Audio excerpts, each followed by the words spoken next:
Bem-vindo ao Divã, uma catarse, menos um trauma na sua vida. Faz tempo que eu não faço um podcast porque eu não consigo acordar, não conseguia mais acordar cedo. Aí, tipo assim, ontem eu falei, chega, eu tenho que parar de acordar 1, 2 horas da tarde, porque isso não é vida pra gente, não. Vamos acordar cedo, vamos fazer podcast, vamos treinar. Aí, outra coisa, faz um tempão que eu anotei assim, ó, tipo, eu ainda continuo meio apaixonado pela Rachel, mas optei por não ter tantas interações com ela, já que isso vai ferir o meu emocional. Não sei se isso é maduro ou imaturo. Mulheres têm muito a questão de elas querem, de algum modo, no subconsciente, na subinstância, criar essa idealidade de que elas são maduras. Mas caralho, é esquisito essa porra, porque não é assim, entendeu? Não é tipo, você viver falando de alguma coisa não significa que você obtém essa coisa. Tipo, o homem que vive falando de mulheres não é necessariamente um homem que tem várias mulheres. Porra, aí já começou o avião. E maturidade é uma questão de quem tem muita vivência, quem já foi lapidado, quer dizer, quem aprendeu com as suas próprias vivências. Tipo assim, não adianta nada você vivenciar uma situação se aquela situação você não interiorizou, não integrou ao seu organismo. Isso fez você ser maduro, porque maduro vem da qualquer... Ai meu Deus, espera aí. Eu acho que é da botânica. Não sei se a botânica lida com fruto. Não, eu acho que lida com tudo, né? Com árvore, com fruta, com flor, com esse tipo de organismos, né? Então, maduro é a fruta que está preparada para o consumo. Aquela fruta que, tipo assim, tá, se passar disso aqui, eu morro. É tipo, meio que o ápice. É quando a pessoa tá, tipo, o corpo dela já tá bem estabelecido. O meu não tem como, porque, porra, muitos fatores da vida ambientais, né, que fez eu ser assim, pequenininho, um lumpa-lumpa. Aí ela fala disso toda hora que a gente conversava antes, porque agora a gente não tá conversando. Depois eu explico o porquê, vou tentar ser mais sucinto. Aí ela fala que eu não me autoconheço. Olha a audácia dessa pessoa, tipo assim. Como que você vira pra uma pessoa que nem você não conhece e você fala que a pessoa não se conhece? É incrível porque, tipo assim, todo mundo tá dentro da própria pessoa. Tipo, é um axioma dentro do axioma, como eu digo sobre a consciência. Então, por mais que eu não consiga externalizar o meu autoconhecimento, tanto, eu me autoconheço, eu sei o que eu quero, eu sei o que eu gosto, mas como pessoa normal, que oscila, que muda, que abdica de sonhos e correntes, ideologias, e que fala, não, eu acredito nisso, mas se alguém me fizer mudar de ideia, porque eu sou uma pessoa racional, lógica, eu mudo de ideia. E eu também sou bem emocional, na real. E ter maturidade faz parte de reconhecer esse processo. Ah, tá. Aí eu tava conversando com ela, aí eu falei, você quer que eu compre alguma coisa pra você? E ela falou, tipo, não. Aí eu falei, vamos fazer uma... Não, eu não sei se eu falei, vamos Não, eu falei que conseguia ficar sem falar com ela. E ela falou, eu duvido, você é... você sempre vem falar comigo, sei lá o quê. Sendo que eu já consegui ficar vários dias sem falar com ela. Tá. Aí, eu não sei se ela que falou de apostar ou eu que falei. Aí a gente ia apostar, eu queria apostar R$ 2 e ela queria apostar 20. Aí eu, tá louco. Agora a gente apostou 15. Tipo, qualquer um que fala primeiro com o outro, sem ser coisas do trabalho, perde e tem que pagar alguma coisa dentro do mercado a partir de R$ 15. Sendo que eu ia fazer isso literalmente de graça, tá ligado? De graça. Ai, caralho. Homem é otário mesmo. Aí essa mulher que é a madura preferiu que algo seja pago mediante a uma aposta é, do que ser normal, só um... Tá bom, tá bom. Eu acordei mais ou menos 8 e... Não. Acordei 7 e pouca da manhã. Fiz o meu cafezinho, esquentei um café, coloquei leite, coloquei no micro-ondas, abri o micro-ondas, fechei o micro-ondas, coloquei 2 minutos e pouco, só que eu cancelava. Aí eu fritei um ovo, coloquei no pão, coloquei o pão no micro-ondas junto com o café por uns 10 segundos só pra manteiguinha esquentar. Aí eu acordei e fiquei pensando, eu sou tipo um espetáculo esplêndido de uma rosa abrindo as pétalas devagar. E cada pétala conta uma história, uma cicatriz. E caralho, é muito engraçado porque esse podcast não tem nenhum ouvinte, mas é bom, tá ligado? E eu gosto de, tipo, a minha introdução que é bem-vindo ao divã, a catarse, menos um trauma na sua vida. Tem uma voz que fica bem, sei lá, imponente, não sei se é essa palavra. Mas agora saindo daquela vibe depressiva, eu sinto que eu melhorei a minha comunicação. Não tanto porque eu continuo me perdendo dentre assuntos, dentre camadas do meu cérebro. Tipo, sabe quando você esqueceu um fato, só que você sabe coisas em volta desse fato? Tipo, tem uma pessoa lá do meu trabalho que ela me contou 2 vezes o nome dos cachorros dela. Eu sei que ela tem 2 cachorros. Eu sei a cor específica do cachorro, só que eu não sei o nome. O signo. Não. O signo que ela deu pro cachorro dela. Então eu sei coisas sobre o cachorro, mas a minha memória apagou nesse fato específico. Ou seja, tem camadas que mesmo quando eu sei de algo, eu esqueci ao mesmo tempo desse algo, e quando eu esqueço de algo, eu lembro de outro ângulo desse algo. E tipo, várias coisas aconteceu, tipo, meu Deus, tava passando. Eu tô em 3 missões, 3 quests contra os meus vícios. Tô tentando parar de beber, parar de, tipo, qualquer tipo de droga, usar. Sei lá, não é que eu uso droga além do álcool.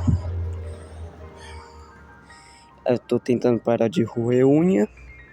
Eu já tentei várias vezes, tem mais de uma década que eu roo unha e nunca consegui parar. E vício em pornografia, que é um vício que me acompanha, eu acho que desde 2018. Um pouquinho antes tinha esse pré-vício, só que não era um vício quando eu era criança. Ai, meu Deus. Quando eu terminei aquele podcast lá... Eita! Quando eu terminei aquele podcast, Meu irmão veio falar, você não tem 10 reais aí pra comprar umas esfirra? Tá. Aí eu não tinha, porque, sei lá, cara, olha, eu tinha ajudado tantas pessoas, hoje agora eu sou visto como meio que um monstro, como um vilão na minha rua, porque eu parei de dar moral pra esses filha da puta do caralho que tá na minha rua. Porque eu vi que quando você dá a mão, a pessoa pega seu braço, sua alma, seu espírito, a carne inteira, não tem. Cara, não ajude ninguém. Ontem veio uma mulher. Ai, você não tem dinheiro para um alimento? Aí eu falei, não. Aí eu, alimento? Aí ela assim, aí eu não. Eu balancei a cabeça assim, não. E eu sei que a mulher deve ter ficado puta porque ninguém tem a coragem de falar, de olhar no olho dela e falar não. Porque é uma filha de uma puta, caralho. Entrega a porra de um currículo, trabalha, porque você tá deixando seus filhos passar fome, sua vagabunda de merda do caralho. Porra! Inútil. Caralho, por onde você vê, por onde você olha, tem esses malandrinhos, esses filhos de uma puta do caralho, meu. Que, sei lá, algumas pessoas específicas você tenta ajudar. Só que você vê que o padrão de comportamento dessas pessoas é pior do que um animal. Tipo, você dá um alimento para um cachorro. Agora ele sempre vai esperar aquele mesmo estímulo. Pra sempre. Porque foi isso que fez ele evoluir. Aí, Aí, eu parei de ajudar. Ó o tanto de coisa. Eu já dei três itens da Balduco da época que eu tinha ganhado da minha empresa. Aí eu depois comprei house, chocolate, sorvete. Eu comprei. Deixa eu lembrar quanto sorvete eu comprei pra essas filhas de uma puta do caralho. Deixa eu ver.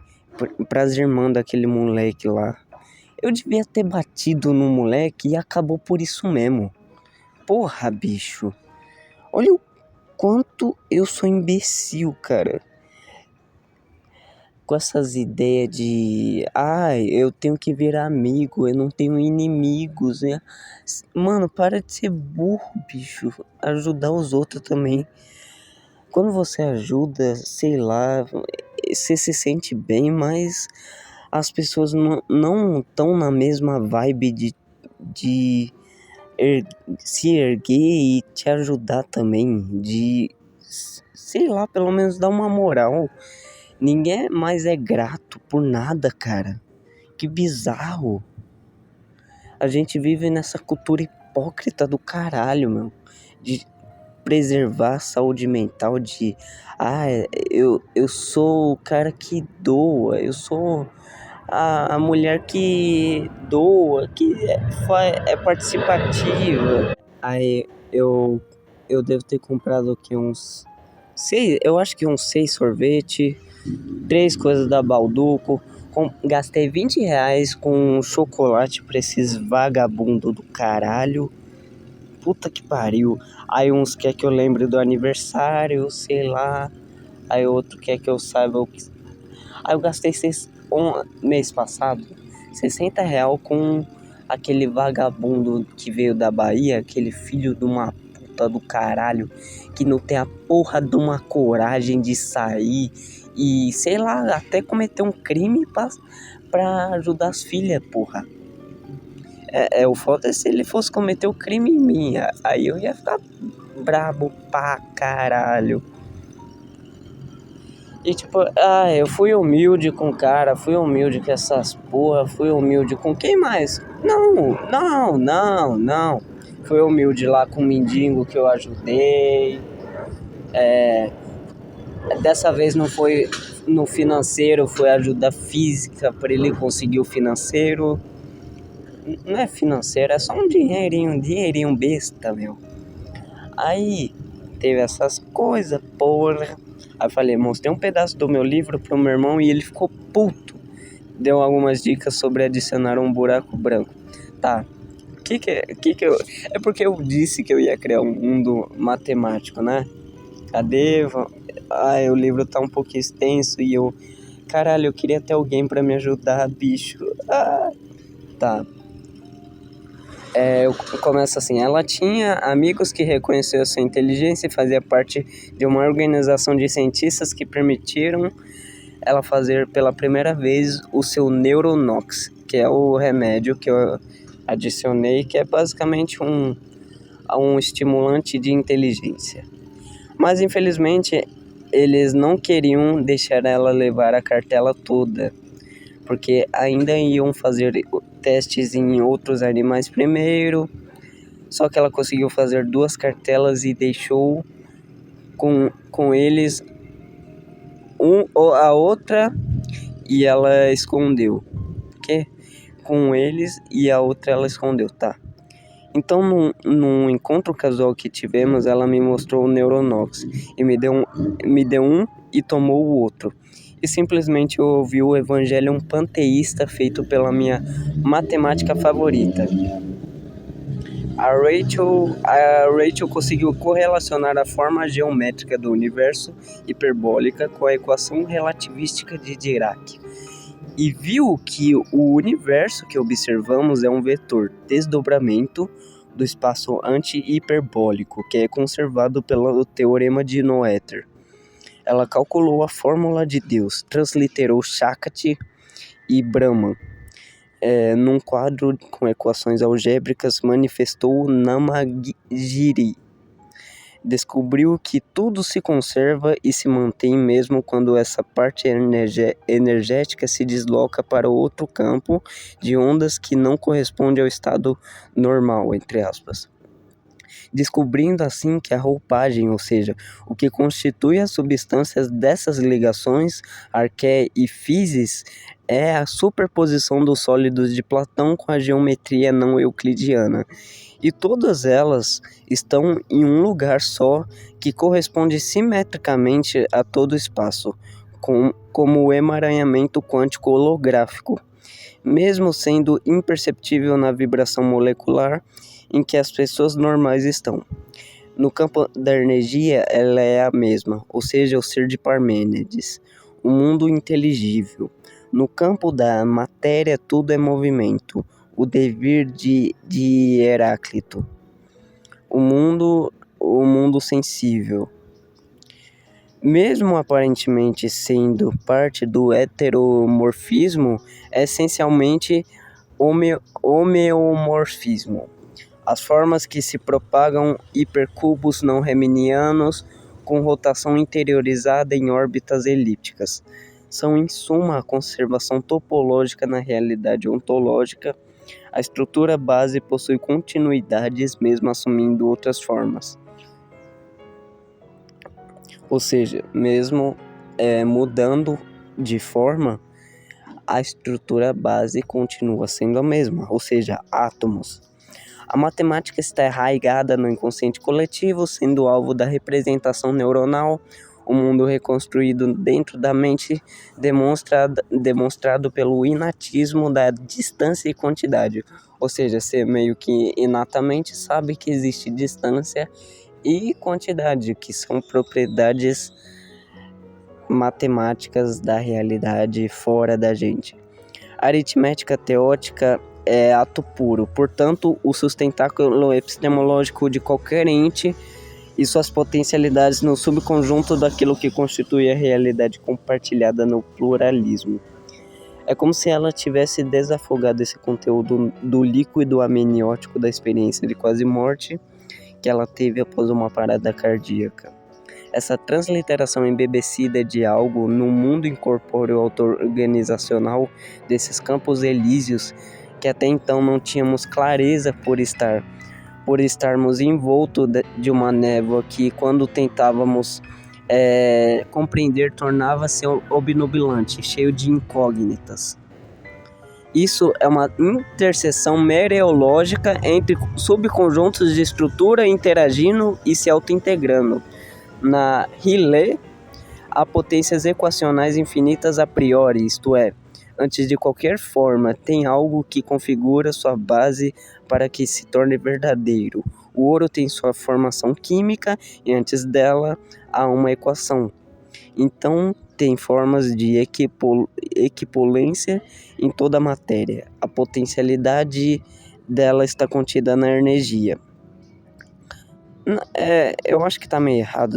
Será que a potencialidade está contida na energia ou está contida na matéria? Eu acho que faz mais sentido. Isto é, no seu movimento polimórfico. Então, eu meio que... Tá. Só deixa eu terminar. Portanto, essa é evidentemente a essência que constitui e fundamenta sua aparência, ato. Só que a consciência é um axioma dentro de um outro axioma, já que a existência de uma realidade independente é também um axioma não demonstrado empiricamente. Não conseguimos demonstrar sua natureza, mesmo sendo evidente que existe. É necessária uma cadeia de provas físicas que configure mais intensidade e densidade aos fenômenos da consciência. Densidade é uma instância física, né, que é o volume que é tipo algo condensado, uma matéria em um espaço pequeno, um volume pequeno. Tá, eu acho que aquela parte que eu falei, a potencialidade está contido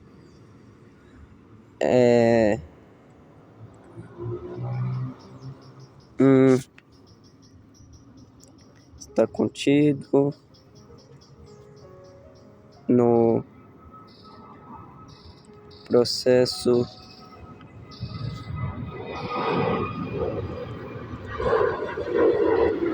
matéria energia. Isto é,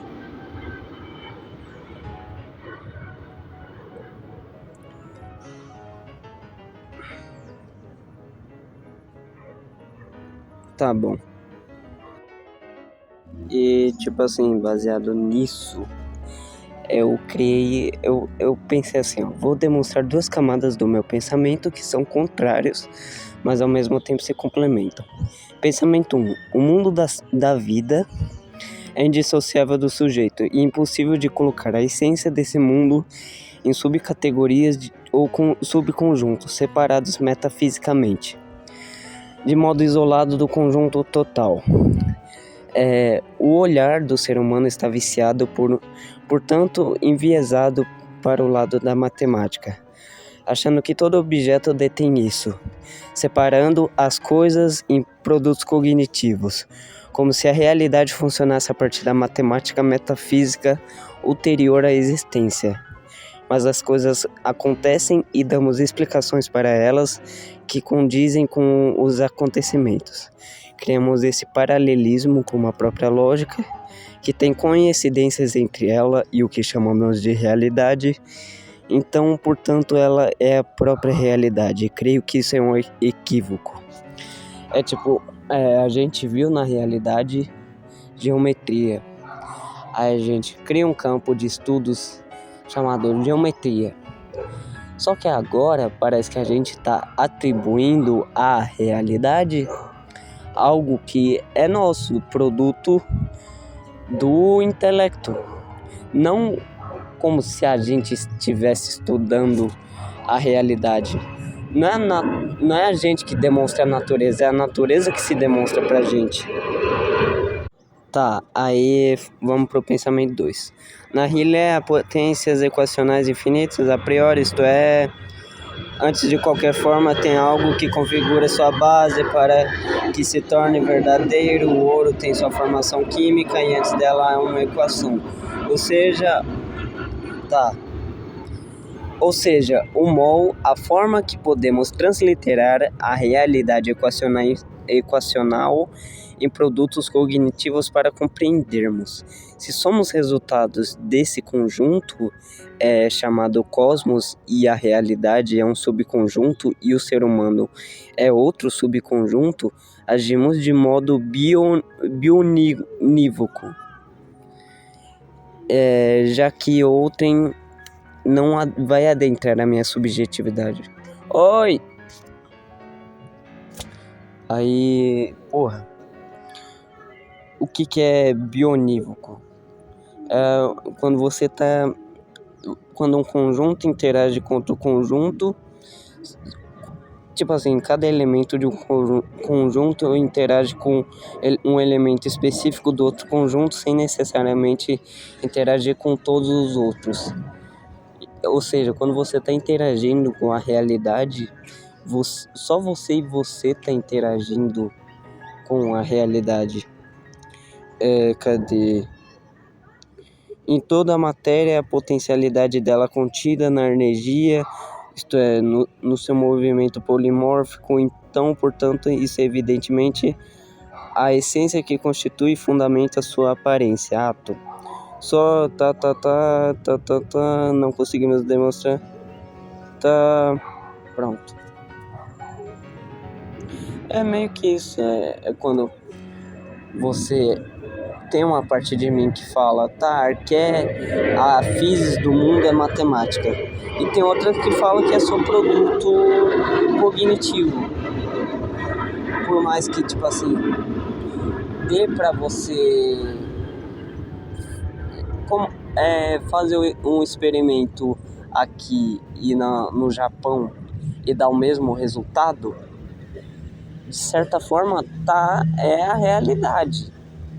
Você conseguiu encontrar um parâmetro perfeito para colocar a realidade nesse modo.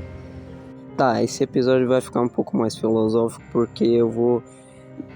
Todos esses podcasts foi eu tentando expor a minha filosofia, tá? Nova filosofia do velho mundo. Nós, pessoas comuns, sem propósitos, vazios de sentido, com sonhos impossíveis e impelidos pelo abismo interno a seguirem rumo aos objetivos no mundo externo. Estamos sendo coroados com as estrelas. Estamos adquirindo consciência da metalinguagem da vida que faz com que quebramos, entre aspas, quebramos a quarta parede da realidade, entre aspas. O mundo ficcional conversa com um estado da matéria desconhecido. Cada vez mais vivenciamos... Cada vez mais vivemos por abstrações como dinheiros, empresas, nomes e etc. E materialidades que permeiam nosso convívio por meio da representação de signos linguísticos, estímulos nervosos que têm o seu significante na realidade material. Cada parte objetiva é uma peculiaridade subjetiva. Antes de nascer, a gente não tinha noção que a existência existe, entre aspas, e se morrer é igual ao momento antes de ser concebido. Então, o universo deixará de existir na única perspectiva que importa para você, a sua. Quando algo na realidade, entre aspas, acontece, ela só acontece quando uma consciência observa o que aconteceu. Se uma batida de carro aconteceu e eu não soube na hora, depois eu descubro que só aconteceu o fato depois que a minha consciência ou outra consciência ter consumado o fato. Ou seja, nós somos portais e olhos do universo que observa ele. Sem isso não tem sentido essas formas matemáticas abstratas no cosmos. A única forma de refutar verdadeiramente esse argumento empiricamente é morrer e desativar a sua consciência e ainda assim saber que o universo existe, o número kantiano. Não acredito que as realidades são independentes do sujeito. Não sei nem se estou afirmando que adoto uma postura idealista ou metafísica da epistemologia. Não digo que a realidade surge depois da ideia, é só um exercício de raciocínio mais profundo. Por que eu estou falando se eu adoto uma postura idealista? Porque o idealista acredita que a ideia cria a matéria, né? O idealista mais extremo, tipo o idealismo de Berkeley, né? o metafísica seria algo que meio que se autossustenta, né? Na epistemologia, que é a teoria do conhecimento. Tá. Não digo que a realidade surge depois da ideia. Tá. Não dou privilégio nem ao objeto materialismo, nem ao sujeito idealismo. Assumo que existe uma simbiose entre as duas coisas. A consciência é a síntese do sujeito com o objeto. A nível cerebral, puta que pariu, cara, vai tomar no cu, bicho. Tá, voltando no... A consciência, tá. A nível cerebral, os neurônios se ligam em outros para compreender o mundo, os objetos barra coisas, mas só há objetos barra coisas se o sujeito dá parte da sua consciência para eles. Isso é a extensão do ego para o objeto, assim como quando alguém fere um objeto que temos afinidade, nós nos sentimos feridos. Parece que existe uma espécie de síndrome do membro fantasma, entre aspas, com alguns objetos que mudam de lugar sem você perceber, às vezes demora para se acostumar, isso por causa da memória muscular e do afeto canalizado para tal objeto. Acabou de sair a porra de um avião, não é possível, cara. Tá, vai, deixa eu tentar continuar. Tá, o que eu tô querendo dizer com síndrome do membro fantasma? Eu lembro que quando eu perdi meu celular ou alguma coisa assim, eu senti uma falta do caralho, tipo, como se algo de mim tivesse mudado e do afeto canalizado para tal objeto. Quanto mais eu convivo com alguém, mais dessa pessoa eu vou me apropriando ou do modelo sociocultural barra Zeitgeist. Eu personifico a minha consciência e parte do cosmos, que é o devir, sou um conjunto de átomos de estrelas. A física de partículas mostra que a realidade é absurda e o experimento de Schrödinger do gato... Caralho, mano, vai se fuder, porra! Puta que pariu. Tá... não lembro onde eu parei. O experimento do gato serve para filosofar. Tá, a relatividade demonstra que o universo depende do observador. O experimento do gato serve para filosofar sobre a superposição quântica demonstrada na equação de Schrödinger sobre a dualidade onda-partícula. Eu nem sei se isso está exatamente correto, mas é o bagulho do colapso da função de onda. Foda-se. Eu acredito que o cosmos é Deus, não importando se ele é ou não consciente, se é ou não um ser semelhante ao ser humano. Inclusive eu acredito que estejamos em uma espécie de organismo, já que existe uma inter-relação entre o micro e o macro, como por exemplo, átomos se parecem com sistemas solares, galáxias têm galáxias satélites, como...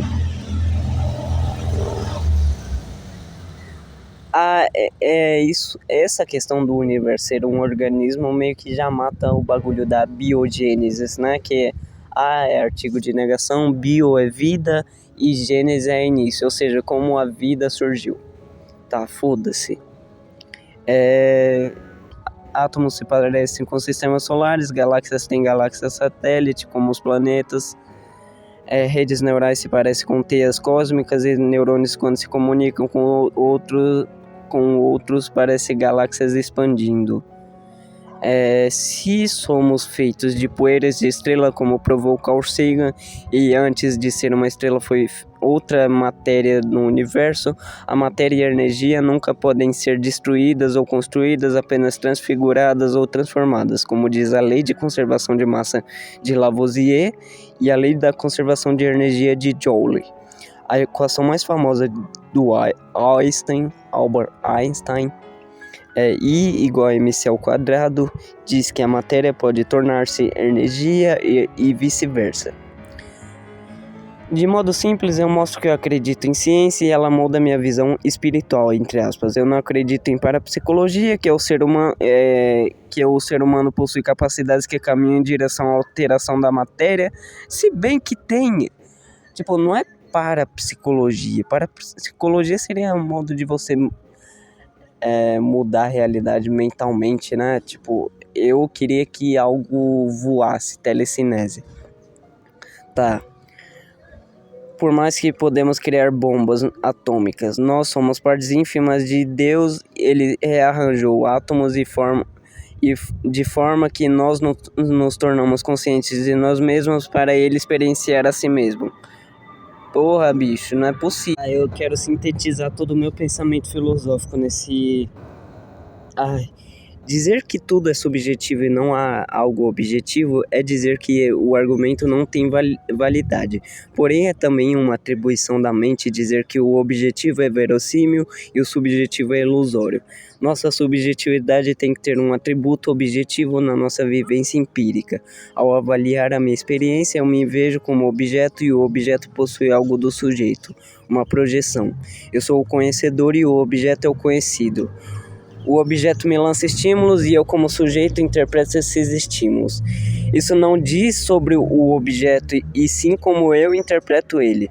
Mas o meu pensar sobre um objeto não altera a forma que eu o vejo. O objeto possui uma estrutura física como a cor, textura, cheiro, gosto, comprimento, largura, profundidade. Mas a minha percepção sobre o objeto altera, por exemplo, se eu sou portador de daltonismo. Então, para mim, será uma experiência subjetiva diferente da de outras pessoas. Meu corpo possui uma estrutura, a realidade e a experiência é a conexão que o sujeito cognoscente vivencia em relação intencional com o objeto. Se tirar a consciência do ser, ele passa a ficar sem ânima. É como uma pessoa que tenta se expressar sofre no Brasil, cara. Puta que pariu. É possível inferir a existência de objetos independentes do sujeito, mas isso só no âmbito do racionalismo não significa que essa valoração lógica seja verdadeira. É porque é tipo assim um bagulho da valoração lógica, cadê? Basicamente na lógica, o falso é um valor verdade ou um conectivo lógico nulário, ou seja, que é nulo, né? Porra, caralho, bicho! A cada menos de 2 minutos vem um avião. Que porra, cara! Gastando dinheiro público com essa merda, porra! Eu fui pesquisar sobre essa palavra nulário, parece que não tem muito... significa núcleo, mas não tem muito uma... não há registro dessa palavra. Então vai se fuder Wikipédia de lógica. Porra, caralho, usa palavras normais. Tá, fudeu, não. Tá, continuando. Não significa que essa valoração lógica seja verdadeira. Agora, adotar esse argumento de empiricidade é impossível. Aqui é uma aporia epistemológica. Aporia é algo sem resolução. Epistemologia, todos sabem que é a teoria do conhecimento. Episteme, algo verdadeiro, e doxa, algo falso, da opinião, senso comum. A episteme dos filósofos, logia vem de logos, estudo, teoria, essas coisas. Mesmo que o objeto detenha características que independem do sujeito. O estímulo do objeto depende de mim para me fornecer uma estrutura de conjuntos de fenômenos. Não tem como eu dizer que esse conjunto existe independente da minha existência, pois tudo que a minha percepção tem acesso é baseado em tudo que eu experienciei. Temos acesso ao objeto como ele de fato é para a nossa perspectiva. O filósofo é um anatomista do pensamento da filosofia. O sociólogo tem a pretensão de avaliar o corpo inteiro. Não há modo de eu confirmar uma pré-existência a priori do mundo sem o querer, sem o ser no campo racional. Vamos pegar um objeto, um cubo, 6 faces quadráticas, ou quadradas, foda-se. Um dos sólidos de Platão, 12 arestas e 8 vértices. Ele possui altura, largura, profundidade e tempo. A entropia age sobre ele, alterando os estados moleculares internos, entre aspas. Porque não existe algo interno e externo, é só uma colocação. Não há como separar espaço e tempo, o espaço com seus vetores, ou seja, vetor, profundidade, essas coisas. E a ação do tempo, entropia ou devir. O universo e o pensamento não podem, em alguma instância, serem dissociados do espaço e do tempo. Todo sujeito que se desloca no espaço e no tempo. Tem a ação e a reação ou dialética. Podemos avaliar o objeto a partir de quais meios? Olhos, boca, ouvidos, toques e cheiro. Tipo, dá pra você Eu não tô falando necessariamente de um cubo mesmo. Eu tô falando da realidade, de algo que é palpável. Então, tipo, dá pra você... O cubo, se ele existir, dá pra você colocar na boca, você olhar com os olhos, você mexe ele assim, ó, ouve ele deslocando o vento, pode tocar, pode sentir o cheiro. Órgãos sensoriais, porra, filho de uma puta, caralho. Tá, continuando, se permitirem, órgãos sensoriais que fundamentam a pré-existência sensorial. Mas eu acho que tá meio equivocado dizer que fundamentam a pré-existência sensorial. Mas faz pré-existência sensorial? Não há uma pré-existência sensorial. Eu acho que tá errado isso aqui, pera. Tá, continuando, cadê? Ou seja, antes dos sentidos, a pré-existência sensorial antes dos sentidos. Antes que o sujeito o perceba, podemos pressupor o espaço sem o tempo? Sim, com a geometria plana. Podemos pressupor o tempo sem o espaço? Pode, mas quando você faz isso, você está apenas pensando. Então você pode... Tá bom, pera. Tá, vamos tentar continuar aqui.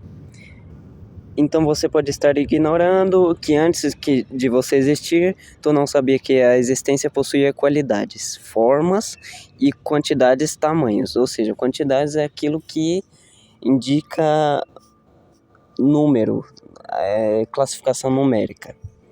O tamanho do negócio indica a quantidade de átomos e forma é a qualidade.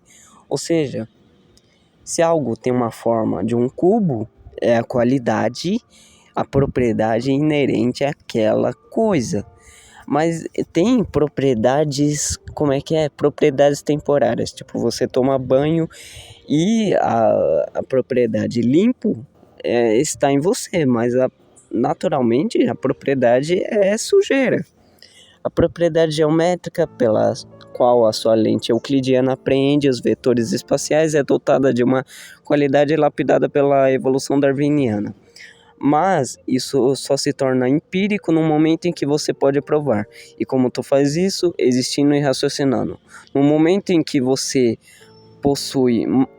não possui mais um cérebro para provar o real, o que acontece com você subjetivamente? Seu ego não existe, logo para a sua experiência, entre aspas, nada existe, porque não tem experiência e nem processos cognitivos.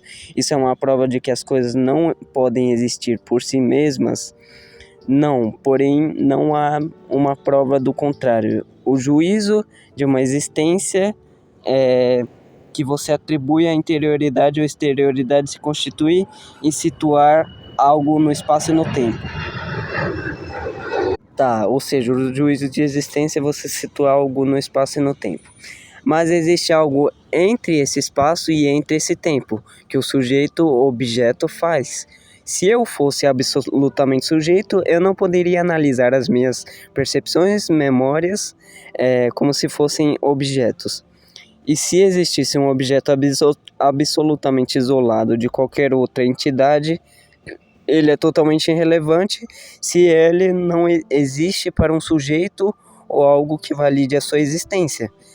Mesmo um átomo, ele sempre está interagindo com outros átomos. Isso é tipo uma relação emissor-receptor. Porque se a luz interage com outro átomo, está interagindo de alguma forma. Não teria como ter um conjunto de fenômenos que atravessa o meu cérebro-mente sem fazer parte dessa amálgama de partículas ontológicas que conseguiu categorizar espaço e tempo. E se você cruza ele, se descobre que existe algo neles que não neles mesmos. Cadê? A existência é o laço das múltiplas coisas. Uma célula é muito pequena para sentir qualquer coisa, mas quando se une a várias, elas sentem. Mas tudo que compõe uma célula, nenhuma parte dela está viva. As proteínas agem quimicamente a outras coisas, que iniciam outras reações químicas. Essa separação sujeito e objeto é fundamentalmente irrelevante para a verdadeira filosofia. Por isso eu gosto do Advaita Vedanta, a filosofia não dual. Eu não tenho o poder de alterar os fenômenos e qualquer outra pessoa que estivesse comigo perceberia o fenômeno da mesma forma. Isso pressupõe que as outras criaturas têm um aparato sensório cognitivo parecido. Se eu preciso raciocinar para articular espaço e tempo, logo não é mais um fenômeno e a existência de outrem também surgiria em um raciocínio lógico. Tá. Cadê? Deixa eu ver. Ai, fudeu, de novo. A intuição para Kant, cadê? A intuição, como Kant chama a sensação, é determinada a priori pelas formas da sensibilidade que são o espaço e tempo. Aforismos. O objeto atravessa e chega na coisa no eu, que obedece à forma ontológica de privação sensorial, a um paralelismo de estruturas do sujeito com o objeto, portanto o sujeito só recebe do cosmos ou realidade se a estrutura fundante da sua experiência consciente se torna similar às estruturas daquilo que é percebido. O órgão receptor tem que ter uma abertura biomolecular idêntica e inata de alucinógenos para poder sentir os seus efeitos, uma espécie de isomorfismos de Upanishads. No símbolo há camadas compostas por mediações de intelectos. Um simpósio de intelecções são emaranhadas de modo sintético a priori, tanto a experiência de subjetivação com o fluxo, com o objeto em fluxo para a consciência que amplia a intencionalidade, quanto a expertise inata genésica com o símbolo, substâncias psíquicas entrando em contato e gera uma reação química ôntica. Poema é um método cognitivo. Ah, meu Deus, já não estou conseguindo. Tá, o poema é um método de conectividade que desempenha a funcionalidade de uma intencionalidade contida na expansão de vivências no mundo dos símbolos partilhados na interlocução, sendo objeto da subjetivação inversamente proporcional à sua capacidade de exteriorização. A linguagem estrutura como organismos, então muda-se, adapta-se conforme as necessidades dos seres cujo a tecnologia fonadora faz parte do seu conjunto bioquímico, porra! Tá, seu conjunto bioquímico, língua é o corpo do pensamento, a linguagem é recipiente das ideias, é lar da dialética apoptótica, núpcias das memórias, por tua aporia imanente, é causadora de guerras. Simbiose de significado e significante. No princípio era o verbo, do qual transpunho para a materialidade por meio do meu sopro vital. Verbo. Expansão do eu, o amor é quando você abdica da individualidade, o ego dissolve em uma substância que une e é resultado de outras, portanto perde-se o limite entre eu e o outro, ambos vestem a mesma alma por simbiose, o contato mais íntimo dos cérebros em conexão, o amor é corpo para o desejo, você entrega e recebe do outro, à medida que a saudade é tão somente a parte da pessoa que ela deixou em você, querendo voltar para a totalidade. Há uma dificuldade inerente, aqui é aforismos, tá? Então eu tô lendo parte e sem falar, na verdade. Há uma dificuldade inerente para definir o que é o eu desde a sua gênese. Os budistas, os entre parênteses, neuro, fecha parênteses, cientistas, teólogos, filósofos tentaram e não foram bem sucedidos nessa investigação hermenêutica, porra, filha da puta. Dividimos o eu e o mundo, o significado, parte imaterial do símbolo e o significante, parte material do símbolo. Tá, quando eu invoco o significante controle de TV, eu não invoco o conceito total de controle de TV, porque vários controles existem em vários estilos e tecnologias diferentes, porém, eles mantêm uma propriedade que unifica qualquer coisa que identificamos como controle de TV, que é a função controle de TV. Há um plano de fundo que mantém a ontologia, ou seja, Deus é, portanto, o conceito por trás do homem, ao mesmo tempo, o homem é o conceito por trás de Deus. A consciência são raízes que interligam as memórias e elas oferecem vias para a personalidade se fundamentar em cada comportamento que lapida a forma de agir, influxo que promove a experiência e retorna à consciência como forma de renovar a visão que ela tem. Ou seja, ela não possui autossuficiência para consolidar esses segmentos em fluxo sozinha. Ela sempre existe em relação a alguma outra coisa que não ela mesma. A alma engloba esse conjunto de fenômenos e forma uma mecânica para fazer o orgânico do corpo se mover pelo modus operantes interacionista neuronal.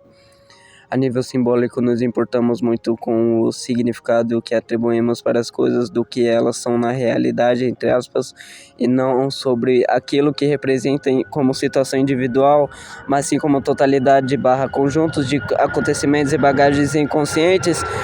Já percebeu como as coisas nunca são sobre o fato em si, e sim sobre tudo que afunilou, acumulou e reprimiu, nunca sobre o fenômeno, mas sobre todos os fragmentos e epifenômenos. O sentido tem muitas coisas em volta dele que são imperceptíveis. As relações sociais estão repletas de projetos. Tá bom, essas partes tá muito chata. Não sabemos que parte fundante gera a identidade do eu, e essa autoimagem influencia na nossa percepção do todo pela história. Tem várias percepções acerca disso, como os 5 agregados e o ego budista, ou o ego da psicanálise, o eu do idealismo alemão, a história da constituição da identidade do indivíduo, que é uma coisa recente, né? Não sabemos que parte do cérebro, qual biomolécula se demonstra autoconsciente ou detém o seu amor por alguém. Se é no corpo caloso ou neocórtex que surge essa noção. Mas de qual substância ele se nutre? Há diversas teorias científicas e filosóficas para explicar a consciência como um modelo de múltiplos rascunhos.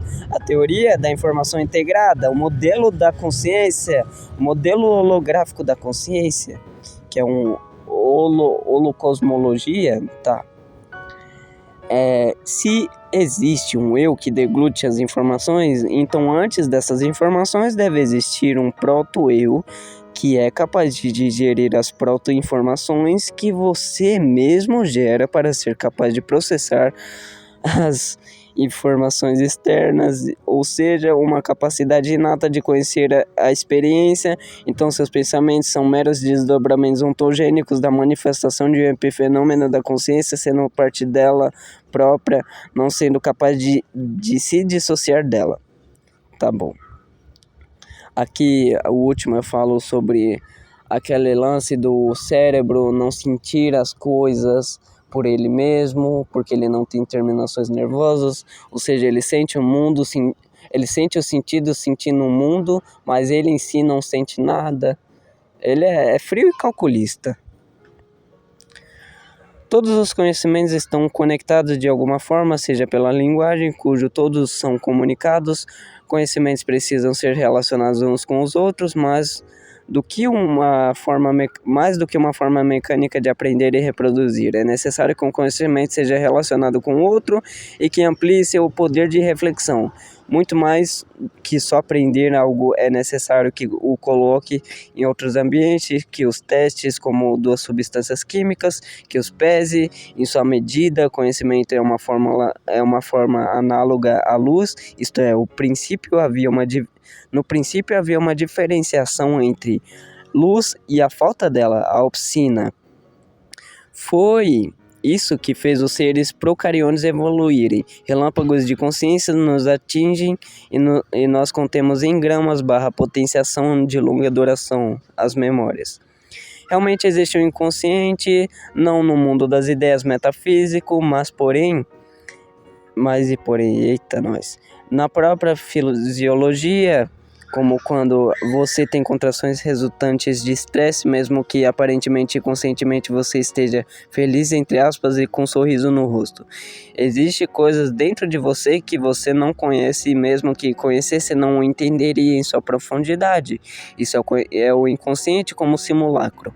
O homem se perdeu em sua própria ideação probabilística entre a realidade com sua constante inconstância. Sua mudança é a única característica que não muda, e suas ideias, seus ideais, o objeto da sua hipotética acertabilidade. O homem está preso entre o que ele é capaz de conhecer e conceber pela apreensão da realidade, entre a douta iluminação e a mais pura incapacidade de conhecer.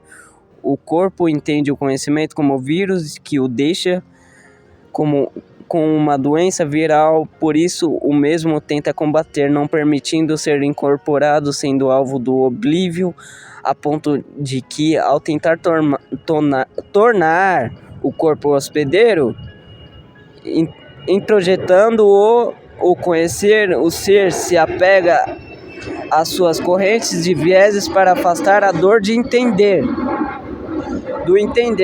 Ai, tá difícil. Puta que pariu. Eu já não tô aguentando mais. O ser se apega às suas coisas, tá? E por isso ele não tenta se apossar da vitamina D dada pelo sol, a verdade de Platão, para integrar a sua biologia. Foi se criando uma sedimentação de camadas fisiológicas de confecção. É tanta sensibilidade inicial derivada da neuroplasticidade que o intelecto se torna insensível ao tato de nova matéria de intelecção. Já não é mais tão maleável. A arte é o consolo do tolo e do sábio. É lá é onde se pode experienciar coisas não permitidas pela ciência. Crítica a Nietzsche do aforismo 109 em Gaia Ciência.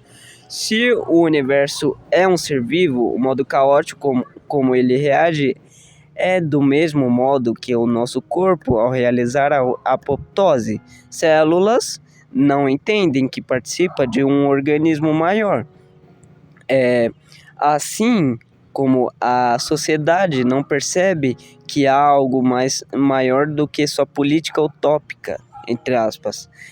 Como você pode afirmar que o universo não tem impulso de autopreservação, se o que você pode conhecer dele não se caracteriza nem com 1% de sua totalidade? Tá, porra, fiquei puto com Nietzsche, hein, nessa época. Que isso? Calma, cara, o cara só tava explorando o pensamento, bicho. Tá, tipo assim, e se o universo também não tem muitas terminações nervosas? Ele não sente a rotação elíptica das células dele. Somos distantes das outras células como um átomo é distante do outro. Quem sabe que somos distantes de outras células? Não entendo.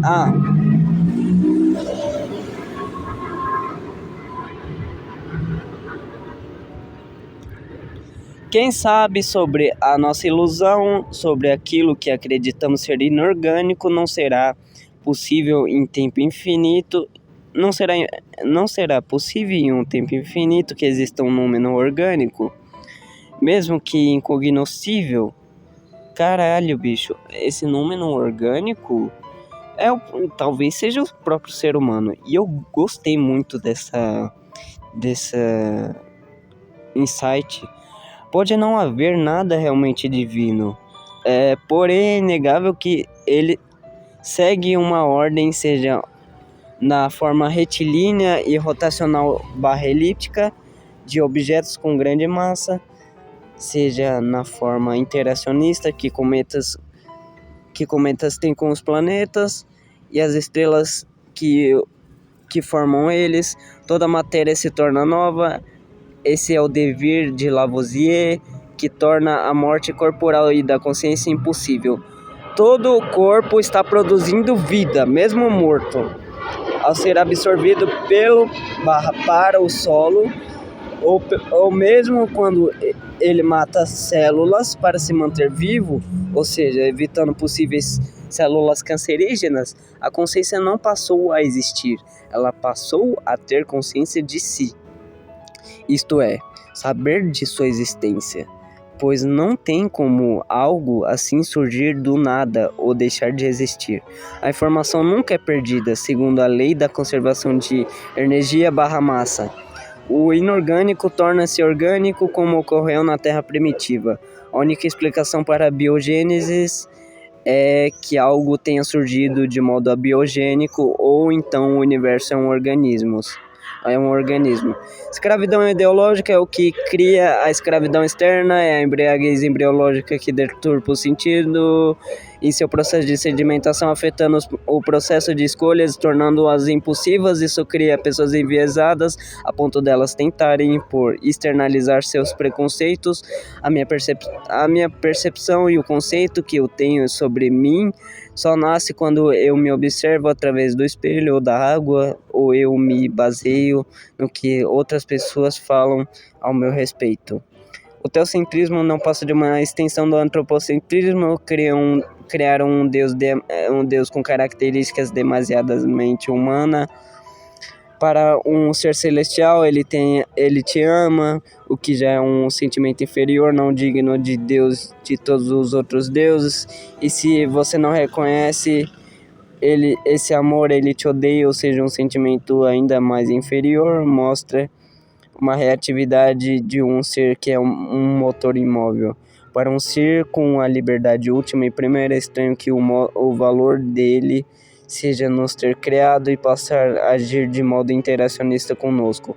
A intelecção e a cognição é fruto do entusiasmo, isto é, o criador de deuses, o Deus interior. Na etimologia, entusiasmo enteógeno significa ter ou estar possuído por um Deus interior e manifestação interior do divino.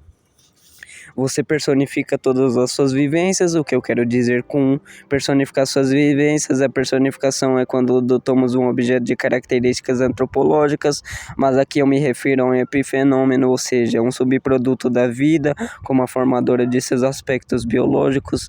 Se você consome algo e esse algo de certa forma te consome e torna-se parte de você. Se você fuma muito, a sua fisionomia pode parecer mais velha do que a sua idade real, ou até mesmo o estresse demasiado te deixa mais velho. Usar uma camiseta é ser um outdoor em baixa escala.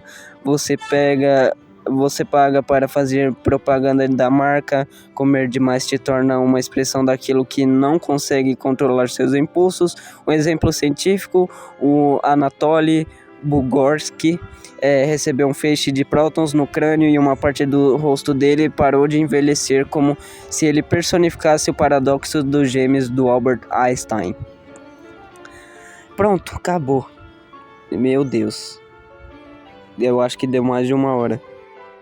Seguimos aí velejando pelo mar de consciência, às vezes abrindo a vela ou fumando uma vela de vez em quando, e deixando o vento guiar, e assim o vento sustentar a brasa na ponta do fóssil.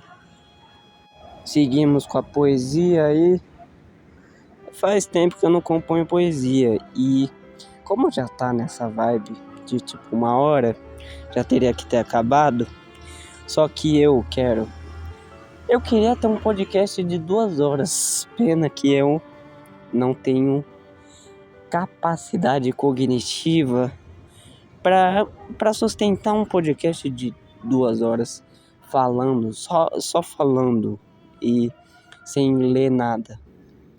Tipo, criando ideias, tá ligado?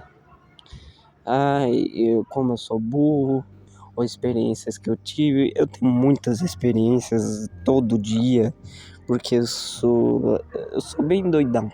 Então falo maluquice e tenho conteúdo pro podcast.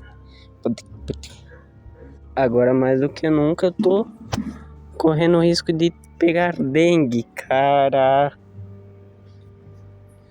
Ah, uma coisa que eu fiz, eu raspei a maioria do meu pelo, dos braços, das pernas, do saco, do cu e tudo.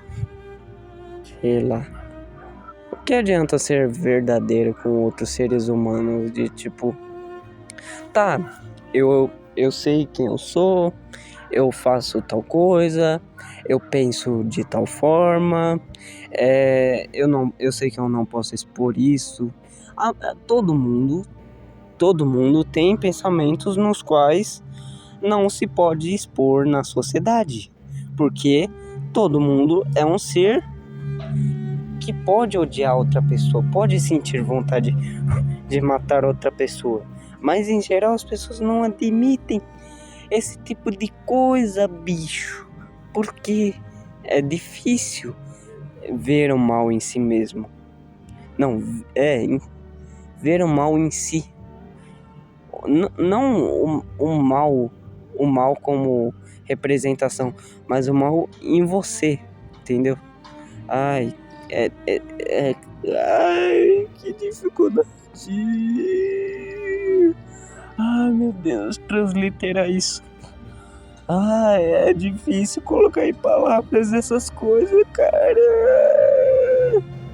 Sei lá, eu não tenho muito mais o que falar, tipo assim, tem algumas coisas de tipo, sei lá, o ser humano julga muito, né, eu gosto de ser sozinho, eu gosto de falar sozinho, porque às vezes eu tenho mais papo do que todas as pessoas junto, né, pena que não dá pra expandir, porque todo mundo tá nessa porra de negação, de dissonância cognitiva, todo mundo acha que é o certo, e não dá pra explorar uma ideia nova. E... ai, caralho, é muito chato essa porra. Sei lá, eu já fui tanta coisa. Eu já gostei de rock, já usei droga, já fui conservador, já fui de direita, esquerda, sei lá, uma coisa, já fui sedentário. Agora eu faço exercício, já ajudei mendigo, hoje eu tô na vibe de, tipo assim, uma pessoa pede ajuda, eu falo não na cara dela e foda-se, porque eu sou assim. O mundo me tornou assim. Porque ajudar pessoas não... ai, cara, sei lá, eu sou uma pessoa geralmente de cara fechada, pá, falo comigo. É difícil eu falar com as... na real é que eu fiquei muito aberto depois que eu comecei a sair, conversar com pessoas aleatórias e me forçar a ser mais carismático. Eu sou uma pessoa fechada, mais carismática. Eu sou introvertido, mas consigo ser extrovertido. Mas minha bateria social acaba muito rápido quando eu começo a me comunicar com outras pessoas, porque é difícil interagir com as pessoas. Elas estão tão no mundo delas que fica foda. E eu tô nessa de parar de ser alcoólatra fudido, que, caralho, eu tô querendo gastar todo o meu dinheiro em álcool e puta, mas eu não sei se eu faço essas coisas, porque puta que pariu. Tenho a capacidade intelectual suficiente para conseguir coisas que eu quero, mas eu tenho preguiça. Ou será que a preguiça é uma desculpa que eu uso para não tentar? Eu tô numa nova vibe da minha vida, só que parece que algo entre as vibes, né? O plano de fundo dessas coisas. Esse cheiro de cigarro é muito bom. Puta que pariu.